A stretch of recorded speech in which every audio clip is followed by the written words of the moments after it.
የእስራኤል ልጆች በእግዚአብሔር ፊት እንደገና ክፉ ሥራ ሠሩ። እግዚአብሔርም በፍልስጥኤማውያን እጅ 40 ዓመት አሳልፎ ሰጣቸው። ከዳን ወገን የሆነ ማኑሄ የሚባል አንድ የጾርዓ ሰው ነበረ። ሚስቱም መካን ነበረች፣ ልጅም አልወለደችም። የእግዚአብሔርም መልአክ ለሴቲቱ ተገልጦ እንዲህ አላት፣ እነሆ አንቺ መካን ነሽ፣ ልጅም አልወለድሽም። ነገር ግን ትፀንሻለሽ፣ ወንድ ልጅም ትወልጃለሽ። አሁንም ተጠንቀቂ፣ የወይን ጠጅ የሚያሰክርም ነገር አትጠጪ፣ ርኩስም ነገር አትቢ።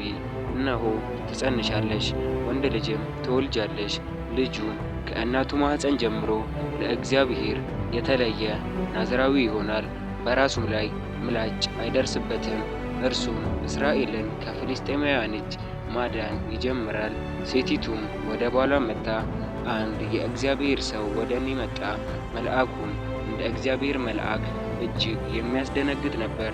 ከወዴት እንደመጣ አልጠየቅኩትም፣ እርሱ ስሙን አልነገረኝም።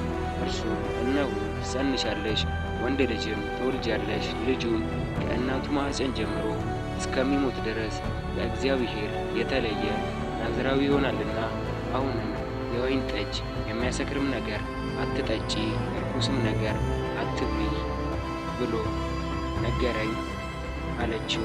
ማኑሄም ጌታ የላከው የእግዚአብሔር ሰው እባክህ እንደገና ወደ እኛ ይምጣ፣ ለሚወለደውም ልጅ ምን እንደምናደርግ ያስገንዝበን ብሎ እግዚአብሔርን ለመነ። እግዚአብሔርም የማኑሄን ድምፅ ሰማ። የእግዚአብሔርን መልአክ እንደገና ለሴቲቱ በእርሻ ውስጥ ተቀምጣ ሳለች ተገለጸላት። ባሏ ማኑሄ ግን ከእርሷ ጋር አልነበረም። ሴቲቱም ፈጥና ሮጠች፣ ለባሏም እነሆ በቀደመ ዕለት ወደ እኔ የመጣው ሰው ደግሞ ተገለጠልኝ ብላ ነገረችው። ማኑሄም ተነስቶ ሚስቱን ተከተለ። ወደ ሰውየው መጥቶ ከዚህ ሴት ጋር የተነጋገርክ አንተ ነህን? አለው። እርሱ እኔ ነኝ አለ። ማኑሄም ቃልህ በደረሰ ጊዜ የልጁ ሥርዓት ምንድን ነው? የምናደርግለትስ ነገር ምንድን ነው? አለው። የእግዚአብሔርን መልአክ ማኑሄ ለሴቲቱ ከነገርኳት ነገር ሁሉ ትጠንቀቃለህ። ማኑሄም የእግዚአብሔርን መልአክ ፍየል ጠቦት እስከምናዘጋጅልህ ድረስ እባክህን ቆይ አለው። የእግዚአብሔርን መልአክ ማኑሄ አንተ የግድ ብትለኝ መብልህን አልበላም፣ የሚቃጠለውንም መሥዋዕት ማዘጋጀት ብትወድ ለእግዚአብሔር አቅርበው አለው። ማኑሄ የእግዚአብሔር መልአክ መሆኑን አላወቀም ነበር። ማኑሄ የእግዚአብሔርን መልአክ ንገረኝ፣ በደረሰ ጊዜ እንድናከብር ስምህ ማን ነው? አለው። የእግዚአብሔር መልአክ ስሜ ድንቅ ነውና ለምን ትጠይቃለህ? አለው። ማኑሄም የፍየሉን ጠቦት የእህሉን ቁርባን ወስዶ በድንጋይ ላይ ለእግዚአብሔር አቀረበው። መልአኩም ተአምር አደረገ። ማኑሄና ሚስቱ ይመለከቱ ነበር። ነበልባሉም በመሠዊያው ላይ ወደ ሰማይ በወጣ ጊዜ የእግዚአብሔር መልአክ በመሠዊያው ነበልባል ውስጥ አረገ። ማኑሄና ሚስቱም ይመለከቱ ነበር። በምድርም ላይ በግንባራቸው ተደፉ። የእግዚአብሔርም መልአክ ዳግመኛ ለማኑሄና ለሚስቱ አልተገለጠም። ያን ጊዜም ማኑሄ የእግዚአብሔር መልአክ መሆኑን አወቀ። ማኑሄም ለሚስቱ እግዚአብሔርን አይተናልና ሞትን እንሞታለን አላት። ሚስቱ እግዚአብሔር ሊገድለን ቢወድ ኖሮ የሚቃጠለውን መሥዋዕትና የእህሉን ቁርባን በእጃችን ባልተቀበለን፣ ይህንንም ሁሉ ነገር ባላሳየን፣ እንዲህ ያለ ነገር በዚህ ጊዜ ባላስታወቀን ነበር አለችው። ሴቲቱም ወንድ ልጅ ወለደች፣ ስሙንም ሶምሶን ብላ ጠራችው። ልጁም አደገ፣ እግዚአብሔርም ባረከው። የእግዚአብሔርን መንፈስ በጾርዓና በኤሽታኦል መካከል ባለው በዳን ሰፈር ውስጥ ሊያነቃቃው ጀመረ። ሶምሶንም ወደ ተምና ወረደ። በተምናም ከፍልስጥኤማውያን ልጆች አንዲት ሴት አየ። ወጥቶም ለአባቱና ለእናቱ በተምና ከፍልስጥኤማውያን ልጆች አንዲት ሴት አይቻለሁና እርሷን አጋቡኝ አላቸው። አባትና እናቱም ካልተገረዙት ከፍልስጥኤማውያን ሚስት ለማግባት ትሄድ ዘንድ ከወንድሞቼ ሴቶች ልጆች ከሕዝቤ ሁሉ መካከል ሴት የለምን? አሉት። ሶምሶንም ለአባቱ ለዓይኔ እጅግ ደስ አሰኝታኛለችና እርሷን አጋባኝ አለው። እግዚአብሔርም በፍልስጥኤማውያን ላይ ምክንያት ሲፈልግ ነበርና ነገሩ ከእርሱ ሆነ። አባትና እናቱ ግን አላወቁም። በዚያም ጊዜ ፍልስጤማውያን በእስራኤል ላይ ገዢዎች ነበሩ። ሶምሶንም አባቱና እናቱም ወደ ተምናም ወረዱ። በተምናም ወዳለው ወደ ወይኑ ስፍራ መጡ። እነሆ የአንበሳ ደቦል እያገሳ ወደ እርሱ ደረሰ። የእግዚአብሔርን መንፈስ በእርሱ ላይ በኃይል ወረደ።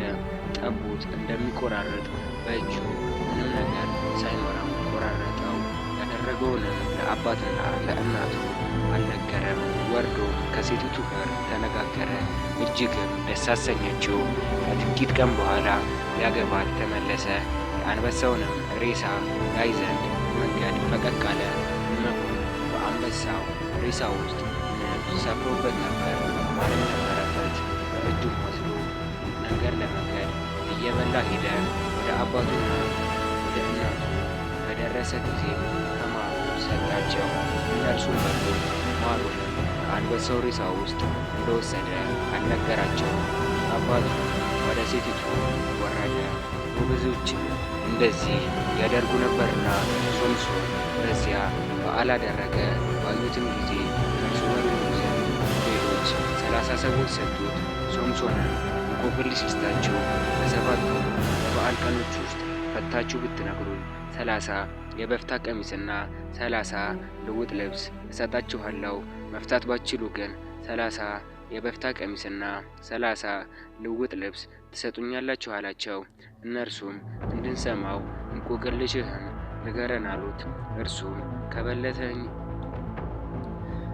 ከበለተኛው ውስጥ መብል ወጣ፣ ከብርቱም ውስጥ ጥፍጥ ወጣ አላቸው። 3 ቀንም እንቆቅልሹን መተርጎም አልቻሉ። በአራተኛውም ቀን የሶምሶን ሚስት እንቆቅልሹን እንዲነግረን ባልሽን ሸንጊው፣ አለዚያ አንቺንና አባትሽን በእሳት እናቃጥላለን። ወደዚህ የጠራችሁን ልትገፉን ነው አሏት። የሶምሶንም ሚስት በፊቱ እያለቀሰች በእውነት ጠልተኸኛልና ከቶም አትወደኝምና ለሕዝቤ ልጆች እንቆቅልሽን ሰጥተሃቸዋልና ትርጓሜውንም አልነገርኸንም አለችው። እርሱም እነሆ ለአባቴና ለእናቴ አልነገርኳቸውም፣ ለአንቺ እነግርሻለሁና አላት። 7ቱም የበዓል ቀን በፊቱ አለቀሰች። እርሱም ነዝንዘዋለችና በ7ኛው ቀን ነገራት። ትርጓሜውም ለሕዝቧ ልጆች ነገረች። በ7ኛውም ቀን ፀሐይ ሳትገባ የከተማይቱ ሰዎች ከማር የሚጣፍጥ ምንድን ነው? ከአንበሳ የሚበረታ ማን ነው አሉት። እርሱም በጥጃዬ ባላረሳችሁ እንቆቅልሽን ትርጓሜ ባላወቃችሁ ነበር አላቸው። የእግዚአብሔርም መንፈስ በላዩ በኃይል ወረደ። ወደ ሰቀሎናም ወረደ። ከዚያም 30 ሰዎችን ገደለ። ነፍሳቸውንም ወስዶ እንቆቅልሹን ለፈቱለት ሰዎች ሰጠ። ቁጣውን ነደደ። ወደ አባቱም ቤት ወጣ። የሶምሶን ሚስት ግን ብዙዎቹ ለአንደኛው ሆነች። ከዚህም በኋላ በስንዴ መኸር ጊዜ ሶምሶን የፍየል ጠቦት ይዞ ሚስቱን ሊጠይቅ ሄደና ወደ ጨጉላ ቤት ልግባ አለ። አባቷ ግን እንዳይገባ ከለከለው። አባቷም የጠላሃት መስሎኝ ለሚዜ አጋባኋት፣ ታናሽ እህቷ ከእርሷ ይልቅ የተዋበች አይደለችምን? እባክህን በእርሷ ፋንታ አግባት አለው። ሶምሶንም ከእንግዲህ ወዲህ በፍልስጤማውያን ላይ ክፉ ነገር ባደርግ እኔ ንጹሕ ነኝ አላቸው። ሶምሶንም ሄዶ 300 ቀበሮችን ያዘ። ችቦም ወስዶ ሁለቱንም ቀበሮች በጅራታቸው አሰረ። በሁለቱም ጅራቶች መካከል አንድ ችቦ አደረገ። ችቦውንም አንድዶ በቆመው በፍልስጤማውያን እህል መካከል ሰደዳቸው።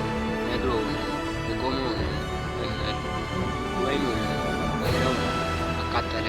ፍልስጤማውያንም ይህን ያደረገው ማነው አሉ። እነርሱ ሚስቱን ወስዶ የሚዜው ገብቶበታልና የተምናማች ሶምሶን ነው አሉ። ፍልስጤማውያንም ወጥተው ሴቲቱንና አባቷን በእሳት አቃጠሉ።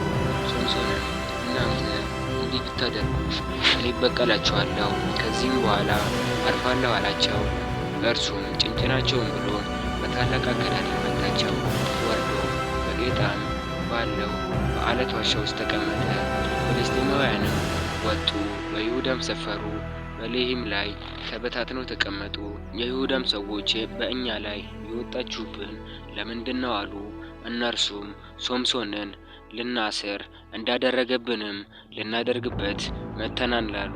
ከይሁዳም ሰዎች 3000 የሚያክሉ በኤጣም አለት ወዳለው ዋሻ ወርደው ሶምሶንን ገዦቻችን ፍልስጤማውያን እንደሆኑ አታውቅምን? ያደረግክብን ይህ ነገር ምንድነው? አሉት። እርሱም እንዳደረጉብኝ እንዲሁ አደረግኩባቸው። እነርሱን አስረን በፍልስጤማውያን እጅ አሳልፈን ልንሰጥ መጥተናል አሉት። ሶምሶንን እናንተ እንደማትገድሉት ማሉልኝ አላቸው። እነርሱ አስረን በእጃቸው አሳልፈን እንሰጥሃለን እንጂ አንገድልህም ብለው ተናገሩ። በሁለትም አዲስ ገመድ አስረው ከአለቱ ውስጥ አወጡት። ወደ ሌሂም በመጣ ጊዜ ፍልስጤማውያን እልል እያሉ ተገናኙት። የእግዚአብሔርም መንፈስ በኃይል ወረደበት። የታሰረበትን ገመድ በእሳት እንደተበላ እንደ ተልባ እግር ፈትል ሆነ። ማሰሪያዎቹም ከእጁ ወደቁ። አዲስም የአህያ መንጋጋ አገኘ። እጁንም ዘርግቶ ወሰደው፣ በእርሱም 1000 ሰው ገደለ። ሶምሶንም በአህያ መንጋጋ ክምር በክምር ላይ አድርጌያቸዋለሁ፣ በአህያ መንጋጋ 1000 ሰው ገድያለሁ አለ። መናገሩንም በፈጸመ ጊዜ መንጋጋውን ከእጁ ጣለው። የዚያንም ስፍራ ስም ራማተሄል ብሎ ጠራው። እርሱም እጅግ ተጠምቶ ነበርና አንተ ይህች ታላቅ ማዳንህን በባሪያ እጅ ሰጥተሃል። አሁንም በጥም እሞታለሁ፣ ባልተገረዙትም እጅ ወድቃለሁ ብሎ ወደ እግዚአብሔር ጮኸ። እግዚአብሔርም በሌሒ ያለውን አዘግት ሰነጠቀ፣ ከእርሱም ውሃ ወጣ። እርሱም ጠጣ፣ ነፍሱም ተመለሰች፣ ተጠናከረም። ስለዚህም የዚያም ቦታ ስም ዓይንሐቆሬ ብሎ ጠራው። ይህም እስከ ዛሬ ድረስ በሌሒ አለ። በፍልስጤማውያንም ዘመን በእስራኤል ላይ 20 ዓመት ገዥ ሆነ። ሶምሶንም ወደ ጋዛ በሄደ ጊዜ በዚያ ጋለሞታ ሴት አይቶ ወደ እርሷ ገባ። የጋዛ ሰዎችም ሶምሶን ወደ ከተማ ውስጥ እንደገባ ሰሙ። ከበቡትም። ሌሊቱንም ሁሉ በከተማይቱ በር ሸመቁበት። ማለዳ እንገድለዋለን ብለው ሌሊቱን ሁሉ በዝምታ ተቀመጡ። ሶምሶንም እኩለ ሌሊትም በሆነ ጊዜ ተነስቶ የከተማይቱን በር መዝጊያ ያዘ። ከሁለት መቃኖች ጋር ከመወርወሪያውም ጋር ነቀለው። በትከሻውም ላይ አደረገ። በኬብሮንም ፊት ወዳለው ተራራ ራስ ላይ ተሸክሞት ወጣ። እዚያም ጋር ከዚህም በኋላ በሶር ሸለቆ የነበረች ኤላ የተባለች አንዲት ሴት ወደደ።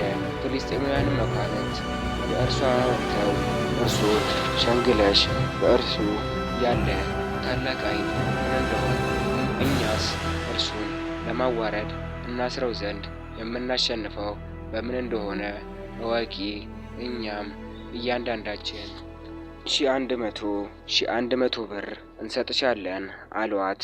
ደሊላም ሶምሶንን ታላቅ ኃይልህ በምን እንደሆነ እንድትዋረድስ የምትታሰርበት ምን እንደሆነ እባክህ ንገረኝ አለችው። ሶምሶንም በ7 ባልደረቀ በእርጥብ ጠፈር ቢያስሩኝ እደክማለሁ፣ እንደ ሌላም ሰው እሆናለሁ አላት። የፍልስጤማውያን መኳንንት 7 ያልደረቀ እርጥብ ጠፈር አመጡለት፣ በእርሱም አሰረችው። በጓዳውም ውስጥ ሰዎች ተደብቀው ነበር። እርሷም ሶምሶን ሆይ ፍልስጤማውያን መጡብህ አለችው። እርሱም የተልባ እግር ፈትል እሳት በሸተተው ጊዜ እንዲበጠስ ጠፍሩን በጣጠሰው። ኃይሉ በምን እንደሆነ አልታወቀም። ደሊላም ሶምሶንን እነሆ አታለልከኝ፣ የነገርከኝም ሐሰት ነው። አሁንም የምትታሰርበት ምን እንደሆነ እባክህ ንገረኝ አለችው። እርሱም ሥራ ባልተሰራበት በአዲስ ገመድ ቢያስሩኝ እደክማለሁ፣ እንደ ሌላም ሰው እሆናለሁ አላት። ደሊላም አዲስ ገመድ ወስዳ በእርሱ አሰረችው። በጓዳም የተደበቁ ሰዎች ተቀምጠው ነበር። እርሷም ሶምሶን ሆይ ፍልስጤማውያን መጡብህ አለችው። ገመዱንም ከክንዱ እንደ ፈትል በጣጠሰው። ደሊላም ሶምሶንን እስካሁን ድረስ አታለልከኝ፣ የነገርከኝም ሐሰት ነው። የምትታሰርበት ምን እንደሆነ ንገረኝ አለችው። እርሱ የራሴ ጠጉር 7ቱን ጉንጉን ከድር ጋር ብትጎነጉኚው በችካልም ብትቸኪው እደክማለሁ፣ እንደ ሌላም ሰው እሆናለሁ አላት። ሶምሶንም በተኛ ጊዜ ደሊላ የራሱን ፀጉር ሰባቱን ሁሉ ከድሩ ጋር ጎነጎነችው፣ በችካልም ቸከለችው። ሶምሶን ሆይ ፍልስጥኤማውያን መጡብህ አለችው። ከእንቅልፍም ነቃ፣ ችካሉንም ከነቆንዳላው ነቀለው። እርሷም አንተ እወድሻለሁ ትለኛለህ፣ ልብህ ከኔ ጋር አይደለም። ስታታልለኝ ይህ 3ኛ ጊዜ ነው። ታላቅ ኃይልህም በምን እንደሆነ አልነገርከኝም አለችው። ዕለት ዕለትም ለባሏ ተዘነዘችው፣ አስቸገረችው። ነፍሱም እስከ ሞት ድረስ ተጨነቀች።